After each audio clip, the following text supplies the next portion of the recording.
Thank you, Mr. Commissioner. Ms. Gertner and I have spoken, and she has offered to do her very, very best, which she always does, to give me a little time at the end, and I will do my very best to make proper use of it.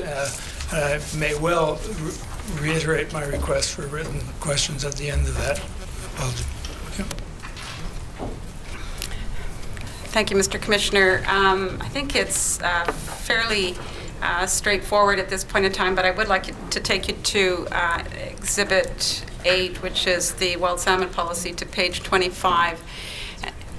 And, well, while John's not here, I'll just summarize what you'll see there, Mr. Commissioner. At the top of that page, you'll see that when the wild salmon policy was finalized, there were basically two action steps for Strategy 4. One is the establishment of an interim process, and the second was the development of a new integrated planning structure. And so my questions today are going to lift off of that understanding. And I'm going to focus on some of the challenges associated with the new integrated planning process, in particular the governance structures associated with that. And then secondly, I'm going to turn to some of the challenges associated with the interim process. And so those are the two primary areas in which I'm going to ask questions. And gentlemen, I am going to be directing most of my questions to the Department of Fisheries and Oceans representatives, and I'll catch up if I can with both of the others as time allows. So you may be able to just relax a little bit, given that it's Friday afternoon, and we'll do some work with Mr. Rao and Mr. Saunders. Now, Mr. Saunders, you've given evidence in this inquiry earlier on the wild salmon policy, and I'll just refresh the Commissioner's memory that Mr. Saunders was actively involved in the development of the policy as it relates to talking and working with at some of the meetings with the First Nations. So he'll be able to give us a backdrop of, as necessary, what was understood at the time in which the wild salmon policy was completed. I'd like to go first to Exhibit 952, and if you could also bring up 953 and go directly to page 9 of 952. Now, as I understood your evidence earlier, Mr. Ryle, you got Sandy Fraser, who's been working with fisheries management at DFO and was actively involved with Mark in the development of the wild salmon policy, to do some follow-up work in 2010. I've got my dates correct on some of this implementation issues around Strategy 4. Is that correct? Yes, Sandy was a department employee, and upon his retirement, I also wanted to keep him engaged, and given his experience on the wild salmon policy, and had some contracts with Sandy to undertake some work on how to develop integrated plans and also what scale they would be taken at, and to provide some guidance on what could be included in those strategic plans. And he undertook that work, some in 2007 and some in 2009. And I'd like to go to page 9 of Exhibit 952, if I may. The paper clearly sets out something of a strong importance to my clients in the first paragraph under how is this integration to be achieved. And the writer says, in the longer term, the policy envisions integration being achieved through a new planning structure. The policy identifies bilateral consultations with governments and First Nations as the foundation of this new structure. These consultations will then need to be complemented by broader local and eventually region-wide input. The policy anticipates that these consultations will result in the establishment of a local area planning committees for various subregions that can bring together all local First Nation governments, harvesters, community interests, local and regional governments, and other stakeholders. And if I look at the bottom of that page and check the references for that, he's primarily referencing page 27 and 29 of the Wild Salmon Policy and Appendix 3. And so, Mr. Saunders and Mr. Ryle, you can confirm that this is essentially lifting off from the Wild Salmon Policy and the understandings that First Nations and government had at the time when we completed that work back in 2005. I would concur with that. Mr. Ryle, in your evidence yesterday, you mentioned that, I noticed that this report is marked draft, final draft, and then the next report by Mr. Fraser in October of 2009, so between March and October 2009, isn't marked draft, and it's a much thinner report and doesn't contain any of the types of language I've just read. The second report is not the completed version of the first, is that correct? It's a different report, it's not intended to be the same report? It was not intended to be the same report, that's right. Do we have a final draft of the first one, or shall we use the one that's here as the completed draft? Is final draft mean, like, there's no more drafts and we've got one, or what have we got here? Got the final draft, which means that there are no other ones past that. All right, so it's the final version of the report. It's no longer a draft. Now, Mr. Saunders, you'll agree that during the meetings with First Nations in 2005, there were concerns raised by First Nations at the time around how this integrated process would work vis-a-vis the priorities of their constitutional rights, and whether or not such integrated processes could have the effect of diminishing their place at the table. Yes. And I'd now like to turn to Exhibit 951, and I'd like to, and that's the Strategic Developments Committee ops reference that we've just heard about, and I want to go to page 4. What I see on the third bullet there is a linkage between Strategy 4 and other initiatives, both internal and external. And I understand Mr. Lean took you to a number of these, but I wonder if you could go to the third one, Pacific Region Co-Management Framework. And could you tell me whether or not that bullet references, now if you could go to First Nations our document number 6.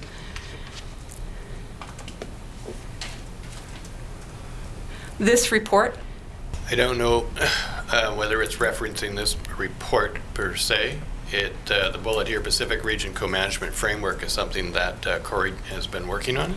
And so this second document that I'm taking to you, are you familiar with this document?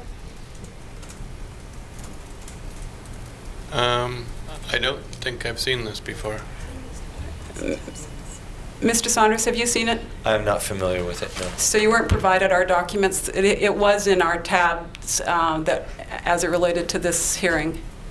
Sorry, or you may not have had time to look at it. No, I apologize. I've not had time to take a look at it. So it's a document, Mr. Commissioner, by Corey Jackson, who's an employee of the Department of Fisheries and Ocean. Is that correct? Oh, it's prepared by Corey by Julie Gardner. And you're all familiar with Julie Gardner and her expertise in this area? I'm wondering if you could say yes into the, thank you. I'd like that marked as the next exhibit, yes, please. And I wonder if I could take you to the bottom of page 25 of that document.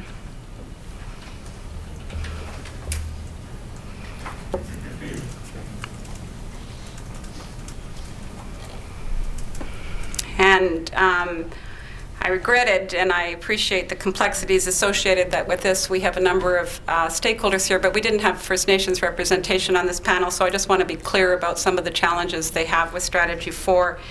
And Ms. Gardner at page 25 says this: the priority of G2G consultation Tier 2 often leads First Nations to be reluctant to take a seat at the table in multilateral processes. They argue that effective Tier 2 processes must be properly established and working before multi-party processes can proceed. You'll agree that that is a consistent concern First Nations have as it relates to the implementation of integrated planning processes such as Strategy 4. I would agree from my experience that First Nations have been cautious and somewhat reluctant to engage in Tier 3 type processes.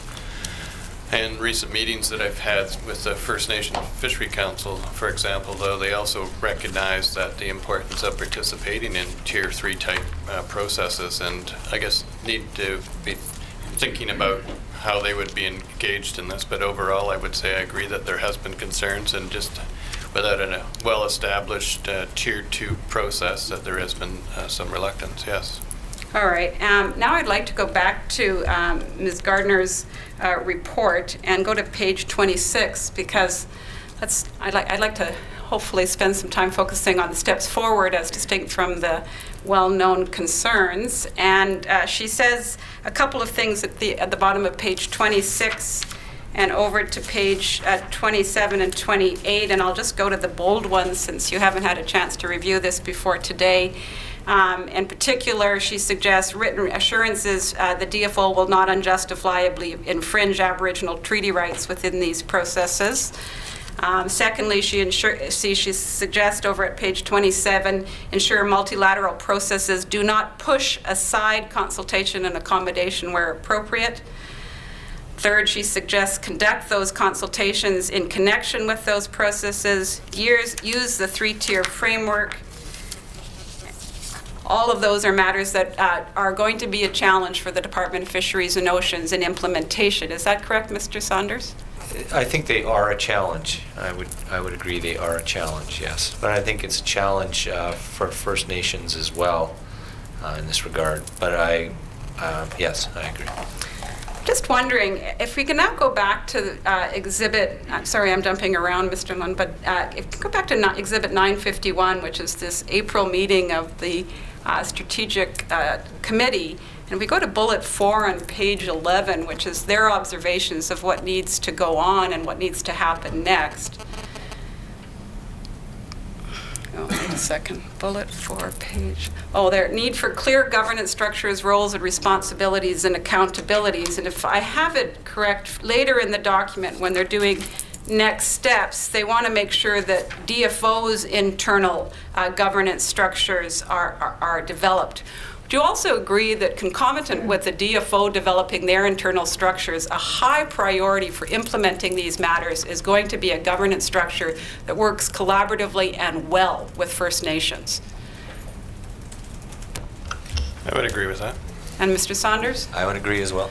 And would you agree, given how much you've worked on the ground, that developing DFO's internal structures in a silo without working collaboratively with First Nations on their government structures could actually be a problem? That we really need to do this iteratively and in a way that complements, the structures complement each other? I would agree with that overall direction. I think that it's going to be a challenge for First Nations and for the Department of Fisheries and Oceans. I mentioned that we had recently had some meetings with the First Nation Fishery Council, and that's just not just one body, but it's a significant body, and we've had those types of discussions about thinking more strategically about how to move forward. Yes, and the First Nations Fisheries Council is one of my clients, and they are going to have some time, Mr. Commissioner, with you later in the fishing week to talk about this in a little bit more detail from their perspective, so I'll do my best with these witnesses. Today it would have been great to have had you all as one big happy family, but we haven't got that today, so we'll do what we can. Mr. Saunders and Mr. Rell, I want to ask specifically, now take a step away from these documents. What I've just talked to you about isn't new to you. It isn't new to my clients, but it is a challenge for the department. What do you think we need to do? What do we think we need to do to get this project, this part of the work done? How much money do we need? How much time do we need? What type of focus do we need to actually get a functioning governance structure that could do this kind of integrated work exactly as agreed to under the wild salmon policy in a manner that's functional and efficient between First Nations and government? Well, at the risk of Mr. Morley beside me reaction, but I think it would be we would require a process to come together, and I think if you look at this document that's in front of us right now, we were laying out a bit of an internal course of action, starting to put together a process. And I think it does need to, very quickly, we would need to engage First Nations and others in that discussion about how we move forward with the idea of efficiency being and capacity being, a number of principles that we would build around to end up with a process that we could all think was practicable, but also appropriate for all the parties involved to design a process to go forward. In terms of the resources that it would take, I think, we know that these processes in development of the policy are And Mr. Morley was speaking to, the cost of facilitation, and which is something, capacity we don't have, and I've seen it as a critical element in trying to keep the parties at the table. But it's true that is not, the cost of bringing these meetings together is not insignificant. I think a lot of this would depend, if you took the amount that it takes to get together, to say to plan Cultus or to plan and try to multiply that times 400, I think you very quickly get to an unreasonable number. But I think if there are principles and efficiencies that we're willing to work towards, I think we could. I don't have a solid number of what that would take. I know the department is probably one of the departments that has probably the largest capacity, or at least the largest involvement with engagement of community. So I think there are resources to work with there, but an outcome of this work would be a determination of what it would actually take to make it happen. All right, maybe I could go to page 46 of exhibit, the most recent exhibit, the Gardner report, 972. Just to see if we can focus the conversation a little bit more, Mr. Saunders. The writer of the report makes 6 suggestions on promising directions for how to get this work going, and I don't think it's in any way inconsistent with what you've just said, but she points to what I will call an incentive in addition to all of this. And so she suggests building the capacity of DFO, first of all, to implement, engage in co-management, and building the capacity of First Nations to engage in co-management. And then she suggests acknowledging and tapping into existing capacities, supporting First Nations aggregations in their capacity building work, providing assistance to First Nations to support participation, and go to extra efforts to engage those First Nations that are lacking capacity. Do you think that those are all useful ways of looking at directions going forward as to how we're going to get this work done?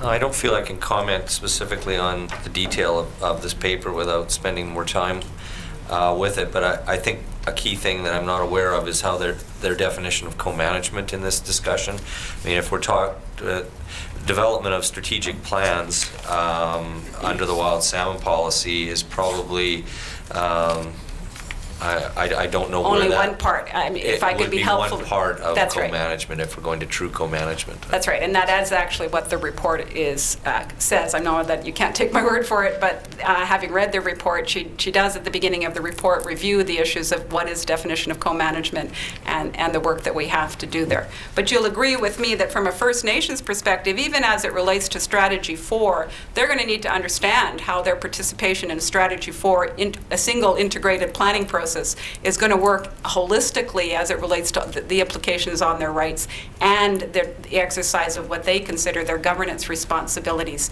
around co-management. I would agree. Mr. Rowell, you'd also agree? I would agree, yes. All right. Now, just on that scale issue that you were referencing, Mr. Saunders, in his evidence yesterday, Dr. Riddell talked, I had a bit of a discussion with him about that also, and he talked about, from his experiences, the benefits of moving to at least First Nations linguistic group areas, and we've heard discussions about geopolitical responsibilities. Would you agree that that might be a useful way of targeting how to move towards scale issues as it relates to integrated planning? Can you give me a little bit more about what you're thinking in terms of what applies to it, the First Nations linguistic boundaries? Yes. Well, I actually didn't use the word boundaries deliberately. Sorry, I talked about First Nation linguistic groups. Groups. Probably not an area that I feel entirely comfortable in, but we certainly, in our development of the conservation units, came to the realization in our discussions with First Nations that there was a fair degree of consistency between the adaptive groups of the definition of a conservation unit and the linguistic areas that you refer to. And I know that I've been involved in a number of projects where they have been working on tribal boundary and treaty around more integrated process for First Nations around tribal boundaries, which I know aren't exact fit with the linguistic, but I think those areas show promise in that regard. And if we added to that provincial responsibilities as another component of looking at the area of scale and how the province divides up their responsibilities, that might be a useful way of collaboratively bringing the three orders of government, First Nations, the province, and the Crown, who are all involved in this work, together to figure out what the appropriate scale might be for doing this type of planning. I would agree with that.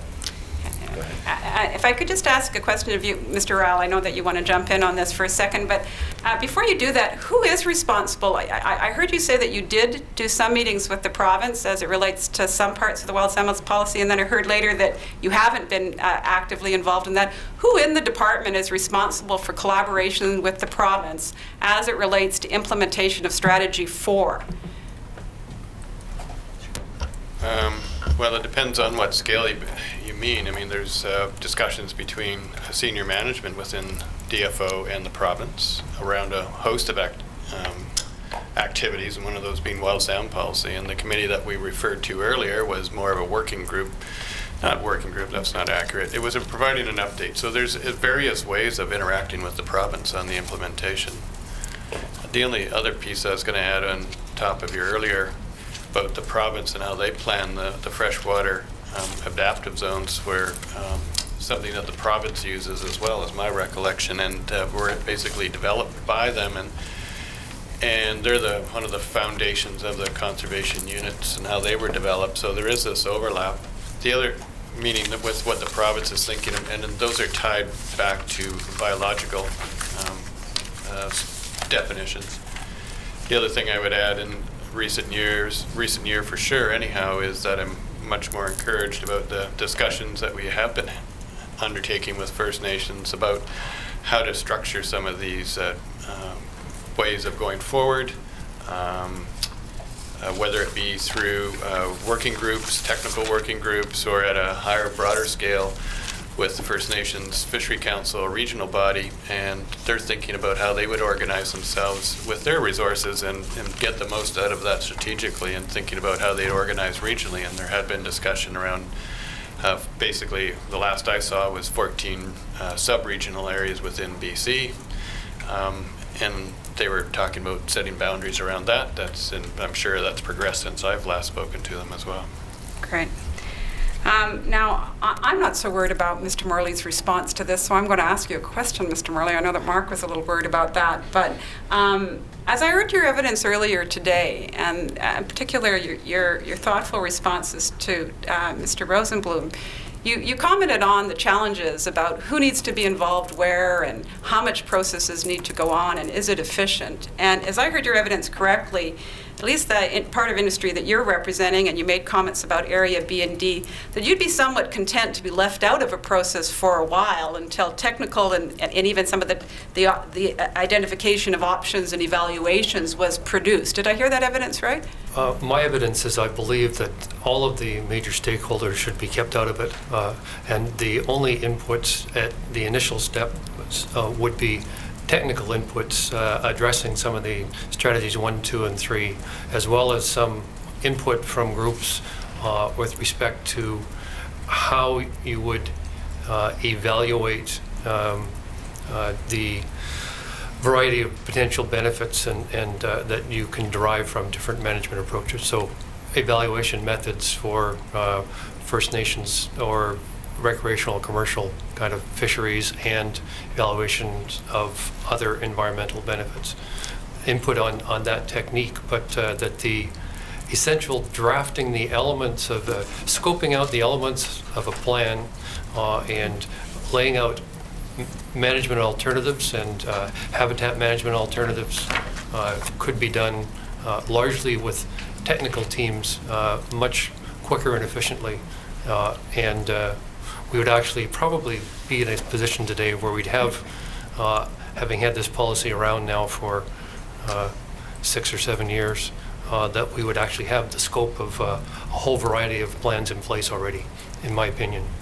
While I ask the next question, could you bring up page 26 of the wild salmon policy? Mr. Morley, I want to make sure I've got this right. Are you saying that your suggestion is First Nations shouldn't be involved in that work? I thought I heard you say that to the extent that First Nations want to participate and have technical capacity, they should go ahead and do that. Of course, the wild salmon policy implicitly has throughout the document First Nations engagement from the get-go on all of these stages. So you'll understand, I'm sure you understand that component. I understand everything that's written in the wild salmon policy, and I understand that it's a pipe dream, that if we live up to everything that's written by the letter in the wild salmon policy, we'll be here in 25 years from now talking about the same thing we're talking about today. So is your suggestion that First Nations be left out of that discussion? My suggestion is that First Nations be... If the witness could be permitted to answer the question, thank you. My suggestion is that the First Nations should be intimately involved in the discussions, but that the prior work that should be undertaken is largely of a technical nature, and to the extent that there are scientific and traditional knowledge that relate to specifically the looking at conservation, the status of conservation units, and looking at habitat and developing the kind of information background that's necessary to look at alternatives, that there is a role for those technical people involved in that kind of thing, but that it will work in First Nations as well as others' best interests to go to the table when we're talking about objectives and how we manage this with the best available information as a basis, rather than starting at the beginning and trying to influence the final outcomes. Because if First Nations are doing that, then other stakeholders will demand to be at the table as well, and will go nowhere, as I indicated previously. So does that suggest that the other stakeholders don't have quite a fuller understanding of the Department of Fisheries and Oceans obligations to First Nations as it relates to their constitutionally protected rights? No, I don't believe it means that in the slightest. I think that the real issue here is ultimately DFO is a manager. It has constitutional obligations. If we wait until there's a fully developed, completed Tier 1 satisfactory Tier 2 process and a Tier 3 process, we'll be here 15 or 20 years from now not having gone anywhere on the wild salmon policy, in my opinion. We're going to go to page 26 in a moment, Mr. Morley, and I don't think anyone's suggesting we wait until that happy moment in order to get moving forward on conservation units. I wonder if I could before I go to the interim processes that we're concerned about here, just have one more discussion on this larger strategic process. And I'm sorry, Mr. Lunn, let's go back to Exhibit 951, which is that one. And if you could scroll down, there's that chart that has that pyramid. Sorry, I don't have the page number. Keep going.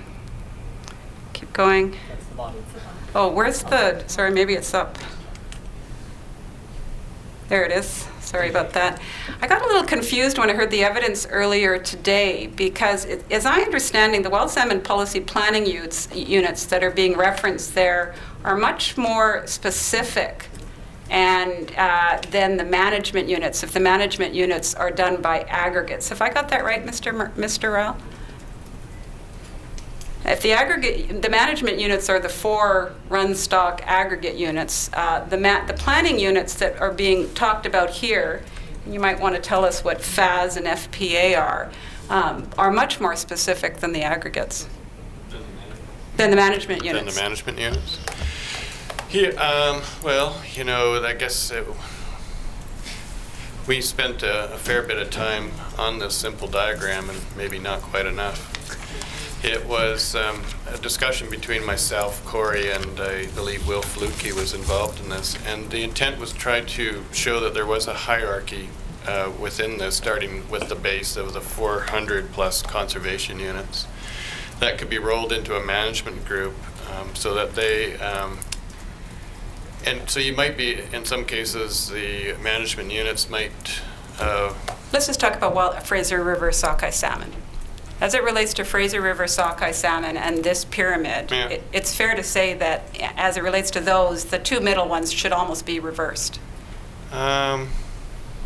If we're talking about level of detail, we've got individual conservation units, then we might move to some kind of geographical planning unit, and then we're going to move to something called a management unit at an aggregate, and then we're going to move to the IFMP. In order of detail, that's a fair observation. Is that correct? it could go either way. The FAS are the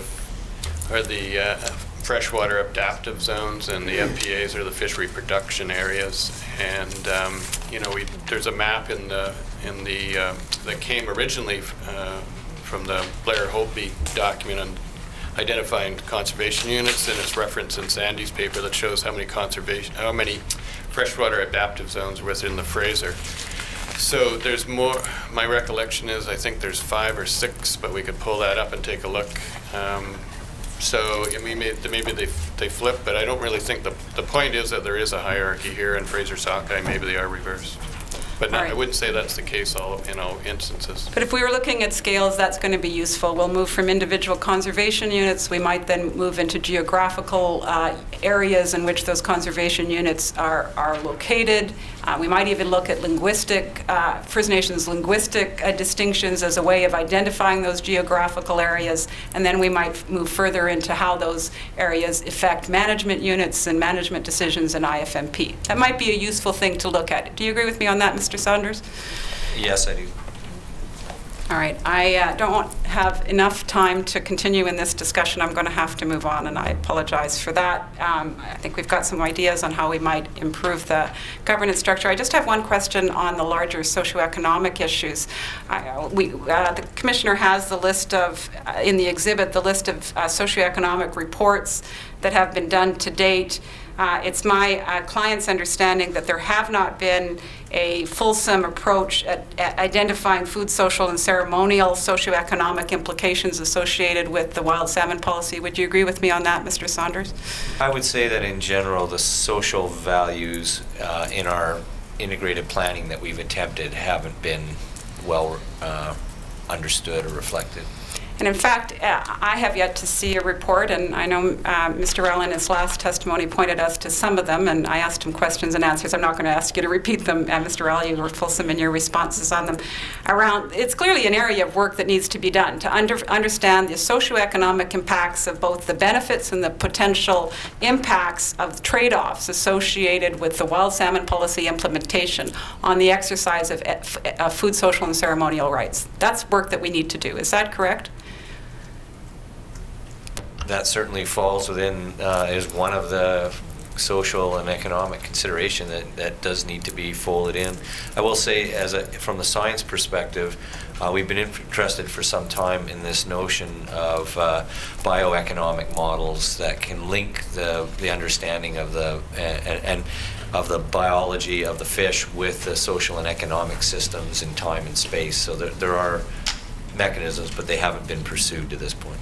And do you also think it would be useful to get a foundational document completed as to how you would even approach doing a socioeconomic analysis on food, social, and ceremonial priority rights for First Nations and the impacts under wild salmon policy? Let's get a foundational document as to how we're going to even approach that work. I have not seen that. Have you seen such a thing? I haven't seen such a thing. Do you think that would be a useful next step in trying to begin to understand the implications of the implementation of wild salmon policy and the trade-offs? I would think a foundational document on the socioeconomic approach in general. And I must admit I'm not familiar with the document that's been referenced that is under development nationally, so I'm sort of outside my science box, but it certainly would be something to pursue.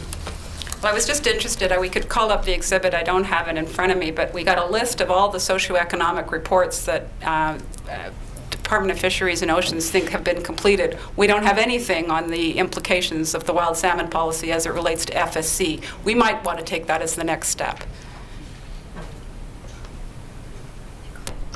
I think there's been studies done on trying to equate the FSC amounts into some sort of monetary value, which is probably not satisfactory.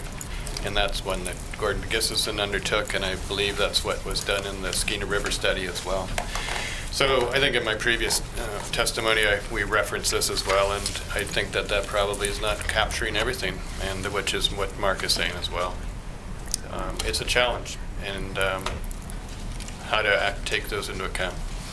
Okay, I'm going to move on. Mr. Commissioner, I can say now that I'm likely going to need my entire time, and so we're going to have to deal with redirect in another way. I apologize, but I'm doing the best I can.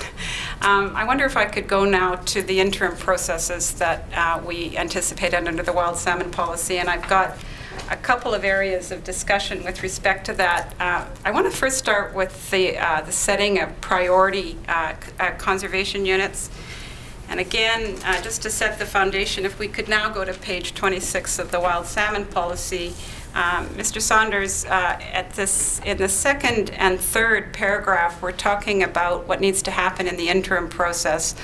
And the first suggestion is that until a fully integrated planning process can be established, an interim approach is needed that will immediately improve integration between all of those.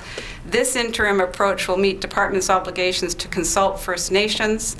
And then we go on into the third paragraph. We have interim procedures that rely on the biological status of a conservation unit, get some understanding of what's in the red zones. And then I note in the middle of the paragraph, for these priority conservation units, DFO will consult with First Nations and then bring together the various interests from existing processes to provide recommendations for protection and restoration. You'll agree with me that that's what the wild salmon policy set out, and that was actually part of the negotiations with First Nations at the time in which you concluded this, as to how you were going to go about doing this interim and immediate process. I would agree those are the words in the wild salmon policy. And I know we had many discussions. I don't know exactly that those words that were written there reflect, a direct consequence of the specific language that was asked for, but certainly the overall intent was what was asked for, yes. All right, and if we wanted to pull up Commission Document Number 2, I don't know if we need this, and I know it's marked as exhibit. Mr. Earl, you talked about the work that happened in 2007 around the development of a table of priority conservation units. So it's 2 years after the policy and going to the Regional Management Committee and then them not approving that. And actually getting direction from the Ops Committee to actually move ahead with pilots. Why didn't they approve the interim conservation units? What prevented them from doing that? Not sure they didn't approve of you're meaning the interim priorities? Yes. So they felt that, well, that was a good guide, and that was, as we were talking about yesterday, that they were based upon the salmon outlook as the categories that were in the red zone. I think that they were feeling that rather than coming to a conclusion on what the priorities were based upon that analysis, that there's also work underway that was already captured within the Integrated Fishery Management Plan. And they were also wanting to better understand what the implications were of embarking upon a development of a strategic plan, and felt the best way to do this sequentially was to pick an area as a pilot, and that area that was picked was Barkley Sound. So Barkley Sound doesn't give us any priority CU information as it relates to the Fraser River sockeye salmon, though, does it? As far as Fraser sockeye, no, it certainly does not, but there is, I would say on a smaller scale, the same issues that were faced within Fraser River sockeye as they are within Barkley Sound. There's quite a significant sockeye salmon return to a number of lakes in that area. Two of them have some problems as far as Henderson and Hobenton that I would call probably in a red zone as well, and fishery management actions have been put in place there to protect those stocks while still harvesting the stocks returning to Great Central and Sprott.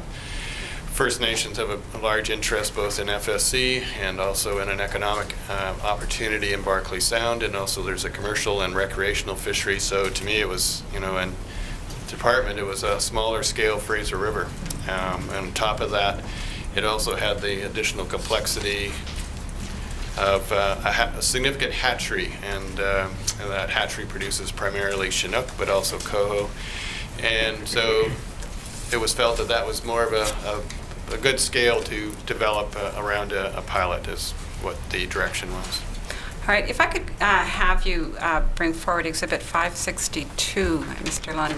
Mr. Commissioner, 562 is a document that Department of Justice produced for this commission as a summary. Ms. Pence thinks it's 571. Yep, she's absolutely right. Sorry about that. This is a summary of the Grant et al. Paper of 2010, the Pestle and Cass paper of 2009. You're familiar with both of those papers, Mr. Ryle or Mr. Saunders? I'm familiar with, the paper, yes, I'm familiar with both those papers, but not all the details. All right, and it also references the Cohen Report number 3, which is a 2011 report. But let's just turn to the Pestle, or the Grant and Pestle and Cass report.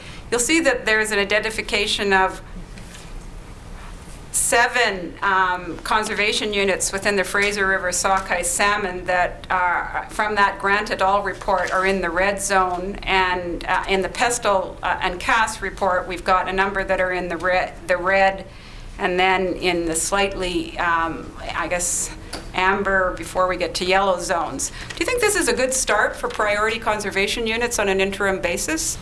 Do I think this table is a good start? No, let's not go to that's which is reflected in the table. We've got 1, 2, 3, 4, 5, 6, 7 conservation units in the Fraser River sockeye salmon that are identified as quite likely in your own scientific review as being in the red zone. Why not start there for the identification of interim priority conservation units? I appreciate that you're going to have to ground truth these and you're going to have to negotiate or consult as it relates to those, but shall we start here?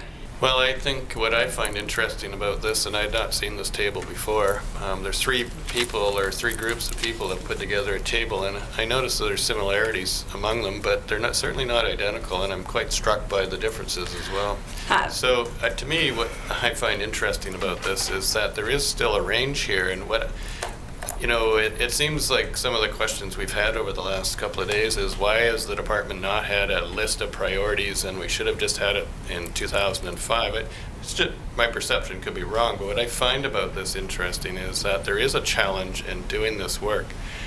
And I think what Mark was talking about as far as some of the science staff is, I think the best way forward on this is to undertake a scientific review with all these parties and come up with one list would be, I think, to be a good way to go forward. Well, Mr. Rell, I might differ with you on that, and I might suggest another approach, which is that, as I understand it, science isn't the only one that's going to be in there determining priority CUs, that we're going to actually look at other implications associated with that to do that priority. And so we might as well get started with this list and get them ground truth with the parties that you're going to need to talk to, in particular as the Wild Salmon Policy First Nations groups, in order to get that priority group identified. So why not get started and figure out whether or not, given this range of options and given what's going on the ground, whether we can identify some priority conservation units to get going other than just cultists. Well, I think we have done that type of work, and as I've mentioned a couple of times that there is within the annual IFMP a list that provides what they're of stocks of concern. I'm going to take you to the IFMP in just a second. Mr. Saunders, do you agree that it might be useful to get this list out on the ground between Department of Fisheries and Oceans and First Nations and see if we can get some priority conservation units identified at that level to start working under the Wild Salmon Policy? I think it would be a place to start a conversation around priority conservation units. We might not want to wait until we've got a perfect list. We might not have any conservation units left. Is that correct? I don't know that I would go that far, but I think, as I said, there's a lot of other criteria that you would want to include So again, you'd have to sort of agree on the criteria, but this could form the basis for that development of the criteria and a starting list of priorities, yeah. And we have that information, and we could start working on that now. Is that a yes? Yes. Thank you.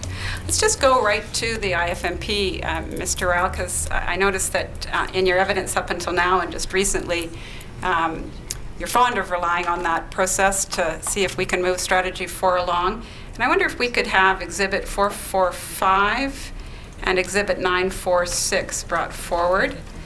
And Mr. Rao, that's the IFMP for finalized one for 2010 and 2011, and the draft one that your council took you to yesterday as it relates to 2011 into 2012. Let's go into the stocks of concern. Let's start with the one in the 2010 document. And if you look at the stocks of concern, which is section 4.1 at starts at page 27 and goes on to page 36. And if you're familiar with this document, Mr. Rao, if I understand it right, as it relates to Fraser River sockeye salmon, there's only one stock of concern listed in there. Is that correct? And that's the cultus. You can scroll through it if that's necessary, but I think you're familiar with this document. The only sockeye, cultus is listed as well as late runs as a group, which is a significant management unit. Cultus and Lake Run as one unit. No, it's identifying them in the same right. heading, and the reason for that is that they do co-migrate. Okay. One of the reasons. So we've got one grouping, and the cultus being the primary focus in that discussion under there as it relates to stocks of concern.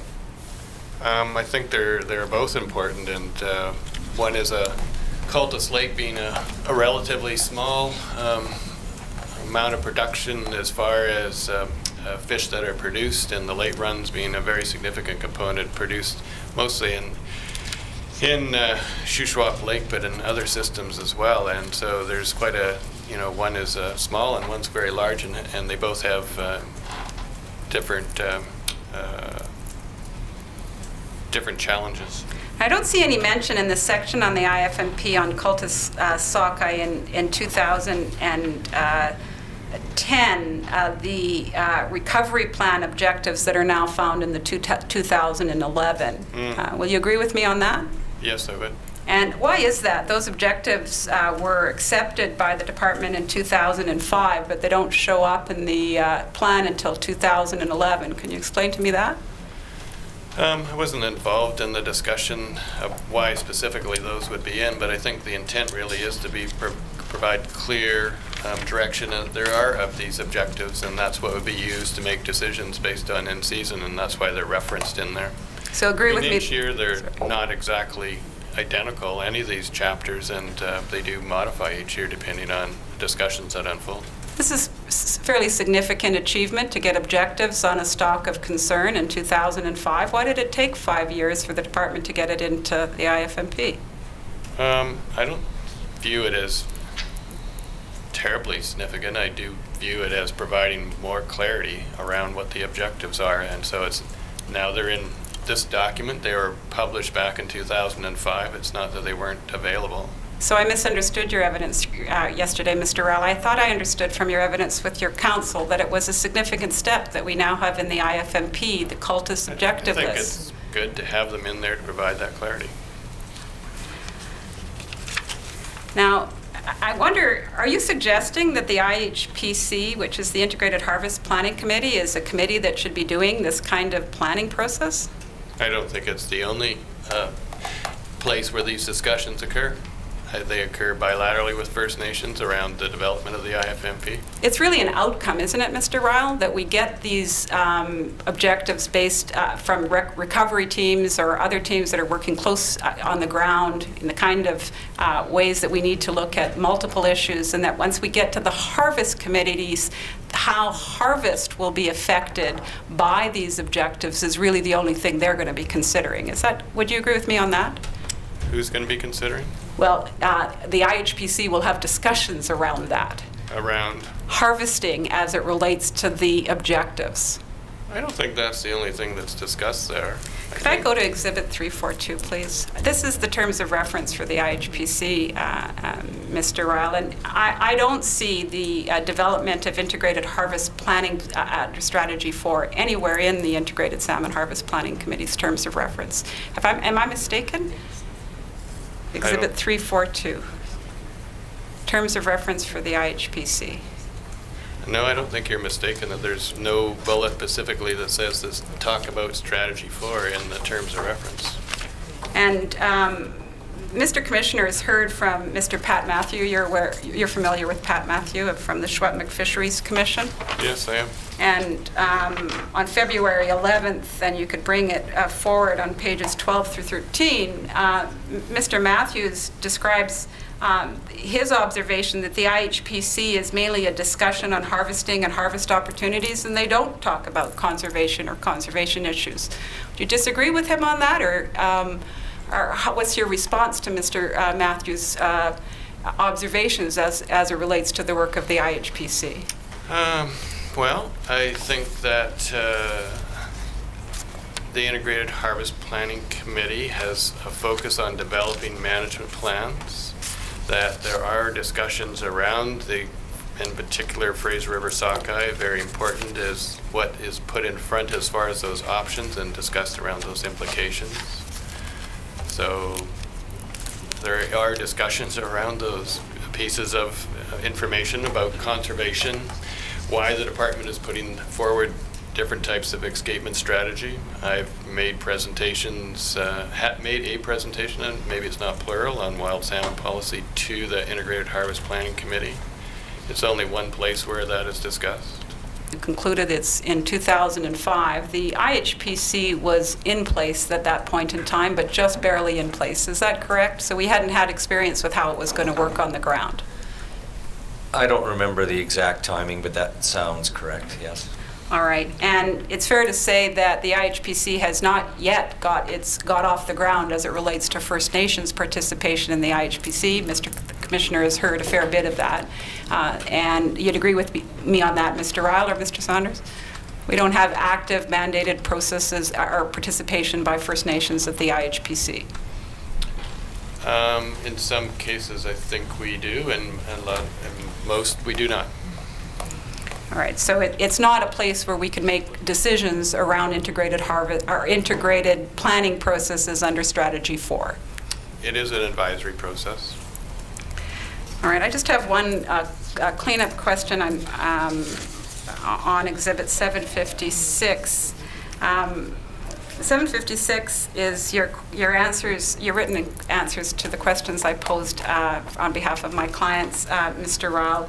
And thank you for taking the time and doing the work associated with that. And I'm not going to repeat or go to any of them that you've given answers on, but I do want to go to page 7, question number 21. It appears I might have used language that wasn't all that clear, because I asked, does DFO plan to use the Frizzy model to explore the possibility of moving into more known stock fisheries? And if yes, how? And if no, why not? And you didn't understand what I meant by the question. So let me just give you a little bit of information. My clients have instructed that it's more accurate to use the term known stock fishery as distinct from terminal fisheries, because we often don't have to wait to get to terminal fisheries in order to understand the stock that we're accessing, and so it can happen a little bit sooner sometimes than terminal fisheries. So the suggestion is we move to the word more known stock, so you actually know what stocks you're accessing when the fishery, particularly a large fishery, occurs. So with that background, I wonder if you could now answer the question, does DFO plan to use the Frizzy model to explore the possibility of moving into more known stock, or if you prefer to use nearer to terminal fisheries? And if so, is it possible? Is it a useful model for doing that? If not, why not?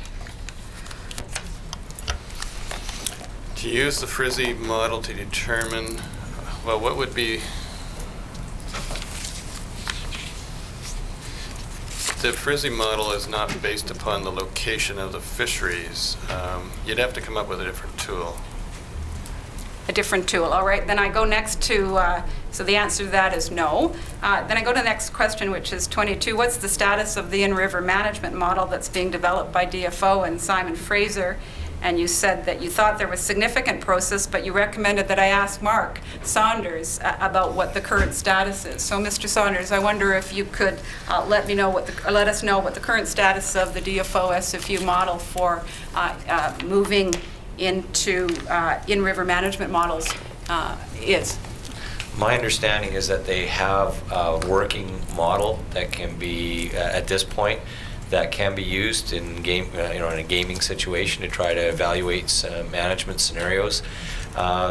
We have just approved some additional resources through PICFI to be to support some further work by SFU on it this year, and I don't know what the plan is in terms of re-engaging the committee or the sort of ad hoc committee that's been working on that of various interests that are, but it's still an active development of the tool, and it could be something that could be worked with right now.